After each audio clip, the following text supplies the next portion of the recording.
Kabit tayo ngayon ng dashcam QCY B12 sa Honda BRB. Ayan. Kinabitan natin ng front and back camera dashcam, full HD yung front, tsaka back yung HD. Dual camera, front and back camera. Ayan, tuturo ko sa inyo kung saan ko pinadaan yung wire papunta rito sa likod. Ayan. Ito yung back camera na ikakabit natin. Ayan. Diyan ko pinadaan. Ayan. Turo ko sa inyo yung wiring kung saan ko dinaan. Ito yung QCY B12 dashcam, full HD front and back camera, tapos full screen na siya, loop recording, auto delete na siya, meron siyang G sensor tsaka 24-hour monitoring. Ayan, ito yung rear view mirror dashcam, yung pinapatong natin sa rear view mirror ng sasakyan. Ayan, pinapatong lang siya, hindi natin siya inaalis. Ito yung lumang salamin, ito yung kinabit natin na dashcam. Nakaipit lang siya ng rubber clips dalawa. Ayan, bali nakapatong lang siya. Ayan, mirror na rin siya. Ito yung front camera niya, ito yung pinaka camera niya sa harap. Tapos itong dashcam na to, sinasaksak lang to sa 12 volt port ng sasakyan. Ayan, nakasaksak lang siya rito. Ayan, plug and play lang yung dashcam, wala tayong gagalawin sa wiring. Ayan, nakasaksak lang siya. Tapos itong sasakyan nila, meron siyang 3-way charger adapter. Ayan, yung tatluhan. Ayan, para makapag-charge pa rin siya ng cellphone kung sakali. Ayan, kung wala kayong 3-way charger adapter, pwede nyo naman dito irekta, kaso mawawala kayo ng charger ng cellphone. Ayan, kaya meron tong 3-way charger adapter para kahit papano makakapag-charge pa rin ng phone. Ayan, yung marami ang saksakan. Ayan, kailangan meron din kayo nito, yung splitter. Ayan, kung wala kayong ganito, itong dashcam dito natin isasaksak, irerekta. Ayan, bali itong saksakan na to, dumaan to sa may gilid. Ayan, ito yan, yung unang saksakan. Ayan, pinadaan ko yan dito sa taas sa Kesame, papuntang kanan. Ayan, ayan, dito ko dinaan sa itaas. Ayan, ito yung wire nya. Ayan, ayan, tinago ko lang sa Kesame, papunta rito sa kanan. Tapos pagdating ko rito, ayan, meron kayong liliguan dyan. Ayan, pasok nyo lang yung wire sa loob. Tapos pagdating nyo rito, ligo ulit. Ayan, inangat ko tong rubber na to. Ayan, naangat yung rubber na yan. Ayan, angat nyo muna para maipasok nyo yung wire sa loob. Ayan yung wire. Ayan, ayan, para maipasok nyo na maayos yung wire. Tapos pagdating dito sa may gilid, ito yung gilid. Ayan, pasok nyo dyan yung wire paganto, pababa. Tapos pagdating dito, meron ulit lilikuan ng wire. Ayan, pasok nyo pa ganon. Tapos pagdating nyo rito sa ilalim na to, ayan, pinasok ko rito sa may ilalim, sa may carpet. Ayan, dyan ko dinaan yung wire sa ilalim. Ayan, ayan, papunta rito. Tapos eto na siya. Ayan, lagyan nyo na konting allowance yung wire para hindi siya banat. Ayan, pag kung sakaling hugutin yung dashcam, hindi siya banat. Ayan, ayan, dyan dumaan yung sa charger adapter ng dashcam. Ayan, tapos yung back camera naman, eto yung sa back camera naman. Ayan, ito yung back camera, yung pangalawang saksakan. Ito, dinaan ko naman to sa dito sa may kaliwa, sa kaliwang Kesame naman. Tapos lusot dyan. Yan, tapos may rubber dito, iangat nyo lang para maipasok nyo yung wire sa loob. Yan, iangat tong rubber na to. Yan, angat nyo yung rubber para mapasok nyo yung wire dito sa may Kesame. Tapos balik nyo lang. Tapos pagdating dito, lusot ulit. Ayan, may lulusutan naman yung wire dyan, tas rubber ulit yun sa susunod na pinto, angat ulit, tas pasok ulit ng wire. Ayan, dito na sa likod, ayan, ito yung wire. Ayan, pasok nyo ulit dito sa may kesame. Ayan, naipapasok yung wire na yan dyan sa loob. Ayan, pasok nyo dyan, papunta rin sa likod. Ayan. Ayan. Ayan, pasok nyo rito sa loob nito. Meron kasamang pry toolkit yung dashcam na pagka binili nyo, meron na kasama sa box yun na ganito, yung pang ano sa mga gilid, para malusot nyo yung wire. Ayan. Para matulak nyo yung mga wire sa mga gilid na ganyan. Ayan. Para maipasok nyo yung wire sa loob. Ayan. Gaganon nyo lang sa loob. Ayan. Ayan. Tapos pasok nyo rito, lusot nyo yung wire dyan, papunta rin sa may likod. Ayan. May kasamang ganito yun. Pag binili nyo yung dashcam, may kasama ng ganito pantulak sa mga gilid. And tas dito na tayo sa likod. Etong goma na to, inangat ko to. Ayan, yung rubber dito. Ayan, inangat ko. Ayan, para maipasok ko yung wire dito sa loob. Ayan, tas meron yung dalawang clips dito sa ilalim. Ayan, isa rito, tsaka isa rito. Inalis ko muna yung dalawang clips. Ito yung clips niya. Ayan. Ayan, pag aalisin nyo itong clips na to, kailangan meron kayong pry toolkit, yung pang sikwat. Ayan yung ganito. Ayan, kasi isusundot yung ganun yan. Ayan, yung isa kesame. Ayan, kailangan may ganito kayo para maalis nyo yung clip. Ayan. Ayan, para maangat nyo itong kesame. Kasi dyan natin papadaanin yung wire sa loob papunta rito sa labas. Ayan. Nandun yung pinakabutas niya. Ayan, nasa loob yung pinakabutas. Ito yung wire niya. Dyan dadaan yung wire papunta rito sa may goma na to. Ayan. Papasok natin yung goma na to dito. Papasok dito sa goma yung wire. Ayan, ito yung wire. Pinasok ko sa loob. Kaya merong damage na yan kasi yung dating nagkabit ng dashcam na sinira nila, sinorkat yung wire. Ayan, ang ginawa natin dito sa install natin, pinasok natin yung wire dito sa loob ng rubber, tapos ayan, tapos dito sa bakal na to pinasok ko to dito. Kuha lang kayo ng alambre para mapasok nyo yung wire sa loob nito. Ayan, tapos ito na yung wire. Ayan, ito na yung pinakadulo ng wire. Ayan. Ayan, pinasok ko sa loob ng bakal na to. Kailangan ko kayo ng alambre para may lusot yan. Diskartehan nyo kung paano nyo maipapasok dito. Yung dating install kasi ang ginawa, binutas to, tapos dito pinadaan sa labas yung wire, sinorkat. Ayan. Ito na yung dulo ng wire, yung sa nakasaksak dun sa may dashcam. Tapos ito yung dulo ng wire ng camera sa likod. Ayan, yung camera sa likod naman dito ko pinadaan. Ayan, sa may plate light. Ayan, nakita nyo may diyan sa may plate light. Ayan yung lock ng plate light, diyan ko pinadaan para hindi maipit yung wire.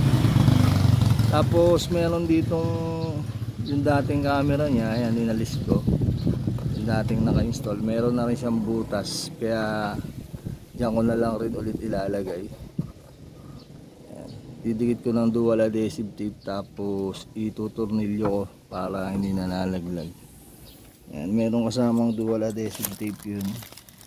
Ayan, tapos yung dalawang tornilyo. Ayan, ididikit natin yung dashcam, yung back camera, tapos ituturnilyo.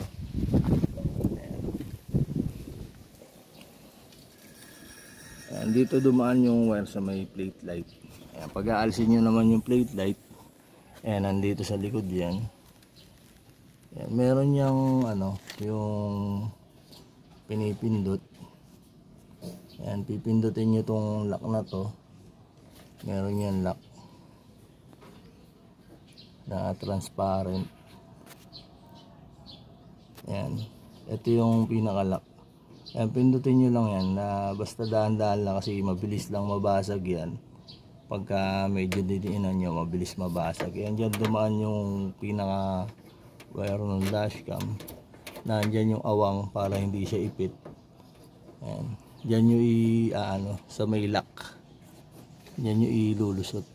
Tapos etong dulo nung back camera tsaka nung dulo nung nakasaksak sa dashcam pagko-connect na natin. Tapos meron yung pulang wire, nakita nyo. Itong pulang wire na to, ito yung kino-connect sa reverse light. Ayan. Ang reverse light nung Honda BRB, ayan, nandyan sa may likod. Ito yung color white na ilaw, pag umaatras yan yung umiilaw. Yan sa reverse light. Ayan, bali hanapin natin yung positive wire nya. Ang positive wire nya, dalawa lang naman yung wire na nandito. Yan, alisin muna natin. Pinipindot lang yan. Pag aalisin, may pinipindot dito sa taas. Yan. Yan, ito yung wire nung sa reverse light. Bali, dalawang wire lang yan. Isang color green tsaka color black. Bali, yung color green yung pinaka positive, negative yung yung black. Sa positive natin i-connect. Ang ginawa ko dyan, binalatan ko lang tong dulo ng red wire, tapos nilusot ko sa pinakabutas yung ayan, dali ayan. Hindi ako nag-splice dito. Ang ginawa ko lang, nilusot ko yung pinaka wire yung sa butas para hindi na ako mag-splice, hindi na ako magkakat. Yan, tapos tinalian ko ng cable tie para hindi siya mahuhugot. Yan, yung dating install kasi nitong sasakyan na to, ang ginawa ganito. Yan. Ito yung sa kabila na to. Ayan, ang ginawa niya, in-slice niya yung wire, tapos kinunikan niya nung dating sa reverse light. Ayan, nasugatan yung wire. Ayan, pwede nyo naman gawin hindi nyo na splice, din nyo na lusot nyo lang yung wire dun sa pinakabutas, tapos talian nyo ng cable tie para hindi masugatan yung wire. Ayan. O kaya pag may warranty pa yung sasakyan nyo, hindi nyo kailangan ganunin. Lusot nyo lang, tapos talian nyo ng cable tie para hindi siya nahuhugot.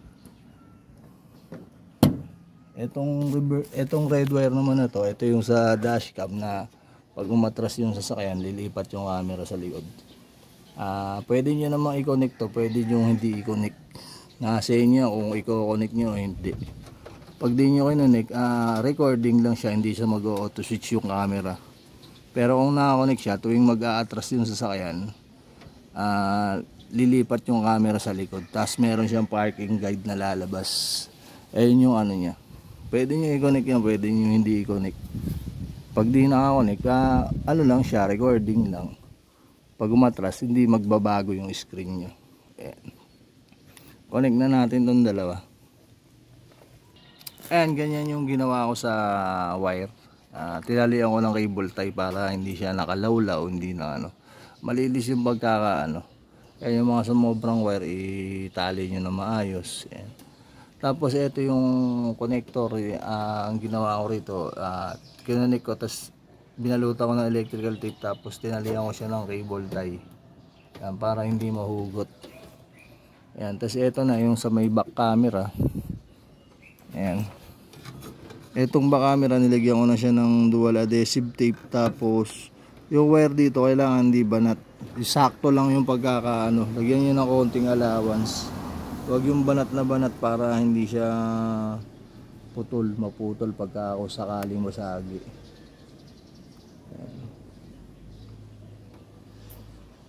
Ayan, nakaganyan siya. Ayan, ninikit ko na siya ng dual adhesive tape. Ayan, nakadikit siya. Tapos meron yung dalawang butas, ituturnilyo natin. Yan, nasa inyo naman kung gusto nyo dikit lang o gusto nyo itordilyo. Ayan. Matibay naman yung dual adhesive tape, kaya kung dikit lang, nasa inyo kung maganda yung pagkakadikit nyo. Etong ano, eto dati meron na siyang butas kaya doon ko na ituturnilyo ulit. Ayan. May kasama naman tornilyo yung package. Tapos may adjustment ng ano to, ng baba taas. Ayan, nakita niyo may tornilyong maliit na kulay silver. Ang kabilaan yan, pag gusto nyo iyuko yung camera, yung kuha nya, ayan, na ano, ayan, pagka okay na yung kuha, na set nyo na, pwede nyo na sigipan yung dalawang tornilyong kulay silver para hindi na siya gagalaw kung sakaling okay na yung view. And etong pagbubutas naman ito sa may ano, pagka kailangan nyo magbutas, gusto nyong nakatornilyo, madali lang naman diskartehan yan. Kuha lang kayo ng matulis na screw kasi plastic lang naman yan, yung matulis na screw, tapos tuldukan nyo yung ano, yung bubutasan nyo, tsaka nyo siya butasan. Gantong screw yung gamitin nyo, yung matulis.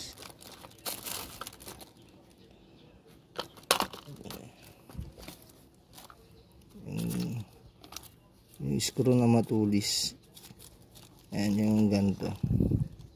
Ayan, kaya nang butasin ng ganto yan. Yung may maliit akong ganto, hindi ko makita eh. Ayan yung ganto na maliit. Basta yung matulis yung dulo. Hindi nyo na kailangan gumamit ng barena. Ayan, ganto lang yung pambutas nyo, okay na yun. Ayan yung ganto. Ayan, ganyan yung pambutas nyo na sa likod. Ayan. Plastic lang naman yung kaya kayang butasin nito, kaya hindi nyo na kailangan ng barena. Ayan, natornilyo ko na yung dashcam. Ayan, yung back camera. Ayan, nakatornilyo yan. Tapos ito, pagka okay na yung view sa likod, yung tama na yung pagkakaano, ayan, nayuyuko yan na yan. Ilak nyo na yung pinakagilid. Ayan, yung tornilyo na yan, nailalak na yan para hindi nagagalaw. Ayan, tas ituturo ko sa inyo kung paano ko binaklas tong sa may likod. Ayan, madali lang naman yan, basta meron kayong yung pry toolkit. Ito yung pang sikwat ng mga clip. Ayan. Ayan, meron yung mga clip na color green. Ayan, ihilahin nyo lang yan. Tapos pagka naiwan tong mga clip na to rito sa taas, ayan, minsan kasi naiiwan yan dyan. Naiiwan. Ano yun nyo lang ng ano, ng pry toolkit. Ayan, gaganyanin nyo lang kung sakaling maiwan. Ayan, kunin nyo lang dyan, tapos balik nyo ulit dito sa dyan sa ano nya. Ayan. Ayan. Inihila lang naman yan. Ayan, ganyan yung ginawa ko pag alis dito sa likod na to, yung cover kanina. Ayan, pagka alisin nyo yan, ayan, ano nyo lang rito, hilahin nyo lang na gano'n pababa. Tutunog na yan, ayan, maaalis na. Ayan, tapos pag ibabalik nyo, ay tutok nyo lang yung pinaka-clip, tsaka nyo i-lock ulit. Ayan, tapos itong mga clip na to, ayan, nakita nyo may mga clip siya. Ayan, pag aalisin nyo, kailangan may ganito. Ayan, susundutin nyo lang pag ganun yan. Ayan. Ayan, pagka nakuha nyo na, tsaka nyo na aalisin na ganun. Ayan. Pagka aalisin nyo lahat yan. Ayan, tapos pag ibabalik, ganun lang, tulak lang. Ayan. Maglalak na ulit yan. Ayan, kailangan meron kayong ganito, yung pry toolkit. Mura lang naman to. Ayan. Ayan, okay na, na-i-install na natin, i-demo na natin. Tingnan natin yung kuha nitong back camera. Ayan, ito na yung ano, yung kinabit natin na dashcam QCY B12 sa Honda BRB. And pag in-on mo yung sasakyan, na mag-o-on na rin siya. Tapos meron yan memory card na nilalagay. Ayan, lalagyan natin ng memory card class 10. Yung 32 gig, pang full HD bibilin nyo, wag yung hindi pang full HD kasi maghahang lang yung dashcam. Tapos kailangan original. Meron siyang QR code sa likod, ayan, na nai-scan. Kasi may mga nabibiling ganito, hindi compatible sa kanya. Ayan, maghahang lang siya. Ang lalagay natin 32 gig na dashcam class 10, tapos yung speed niya 120. Yan, para mabilis, hindi nagahang. Ayan, lagay natin. Ang memory slot niya nandito naman sa taas. Ayan. Ayan, bali ito yung sa charger niya, tapos back camera, tapos memory card yung nandyan sa susunod. May slot ng memory card dyan, dyan natin lalagay yung memory card. Ayan. Ayan, ito na yung QCY B12, double camera, front and back camera na siya. Ayan. Ito yung nilagay nating camera sa likod. Ayan, ganyan yung pinakakuha niya. Ito yung likod, tapos ito yung front camera. Ito. Dalawa siya sabay. Ayan, pwedeng front lang yung view pag swipe nyo, pwedeng back lang. Na igagalaw siya, pwede mong i-adjust ng mataas, pwede mong i-adjust ng mababa. Ayan. Tapos pag inon mo yung sasakyan na automatic, mag-o-on na rin siya, tapos magre-record na rin. Wala ka nang gagalawin. Kumbaga pagka on mo ng sasakyan, magdadrive ka na, kusa na siya magbubukas, kusa na rin siya magre-record. Tapos pagka nag-switch ka ng reverse, ayan, lalagay natin sa reverse yung cambio. Ayan, kusa na rin siya mag-auto switch yung likod para makita nyo yung likod. Tapos meron siyang parking guide. Ayan. Pagka pinindot nyo to, na isusum siya, tapos pwede nyo siyang ibaba yung kukuha o itaas. Ayan, ganun din siya. Tapos pag pinindot nyo, ayan, naka-wide. Ayan yung back camera na kinabit natin, yung nasa may plate number sa likod. Ayan, tapos pag nilagay nyo sa park, automatic, lilipat na siya ulit ng dual camera. Ayan, kahit naka-reverse yung view niya, nagre-record pa rin yan sabay. Ayan, halimbawa, nakaganyan yung view, naka-reverse ka, nagre-record pa rin yung dashcam. Tapos kahit naka-front lang yung view, nagre-record pa rin yung back. Ayan, basta sabay siya lagi nagre-record. Ayan, pwedeng maliit yung back, malaki yung front. Ayan, pwedeng maliit yung front, malaki yung back. Pwedeng half sila. Tapos yung brightness niya na-adjust pagka medyo nasisilaw kapag gabi, pwede mong labuan.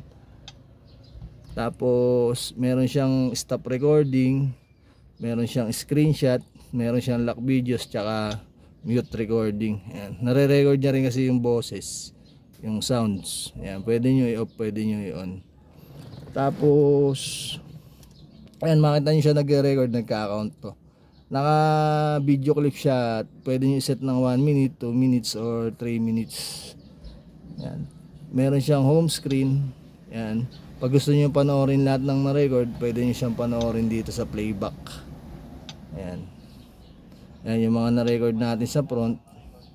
Ayan, next mo lang. Yung date and time, naka-ano naman dito sa file. Naka-watermark siya. Ayan. Pwede nyo panoorin yung back. Ayan. Next nyo lang ng i-next. Pag dito sa left, puro front. Ayan. Tapos pag dito sa right, ayan, puro back. Ayan. May date and time naman naka-ano. Tapos pwede kang mag-save ng video. Ayan, protection. Pwede kang mag-save ng video, pwede kang mag-delete. Ayan. Kasi itong dashcam naka-auto erase. Pag puno na yung memory card mo, yung mga una mong na-record na 3 minutes, kusa niyang ini-erase. Pa isa-isa lang, hindi lahat.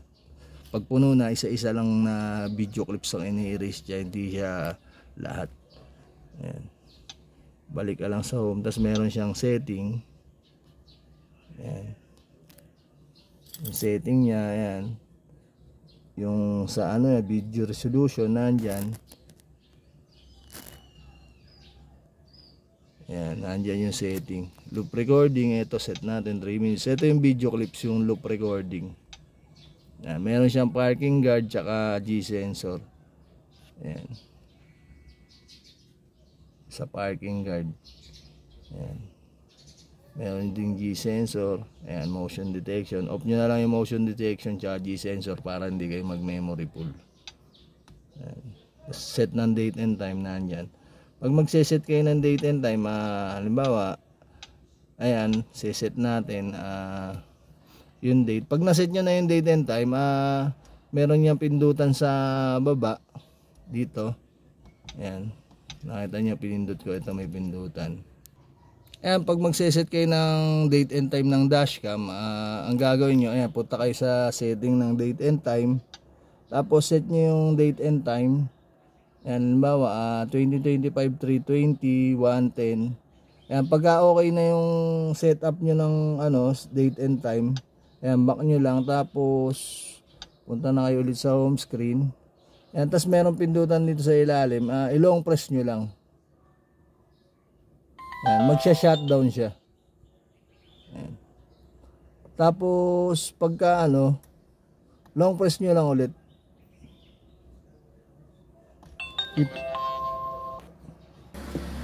Ayan, long press nyo lang ulit para mag-on. Mag-on ulit yung yung dashcam. Tapos magse-set na yung date and time, yan nandito. Ayan. Para kung sakaling patayin mo ulit yung sasakyan, mamamatay na rin siya. Pagbukas niya, automatic yan pa rin yung date and time na lalabas. Kasi yung iba hindi nila naseset, pag pinatay yung sasakyan, bubukas ulit yung dashcam, tapos yung date and time bumabalik ulit siya sa dating date and time. Magseset ka na naman, tapos papatay mo, bubukas, babalik na naman sa default na date and time, magseset ka na naman. Kaya ang gagawin nyo, pag magseset kayo ng date and time ng dashcam, punta muna kayo ng setting. Ayan, setting. Ayan, hanapin nyo yung date and time setting. Ayan, date and time, tapos set nyo. Pagka na-set nyo na, back na kayo.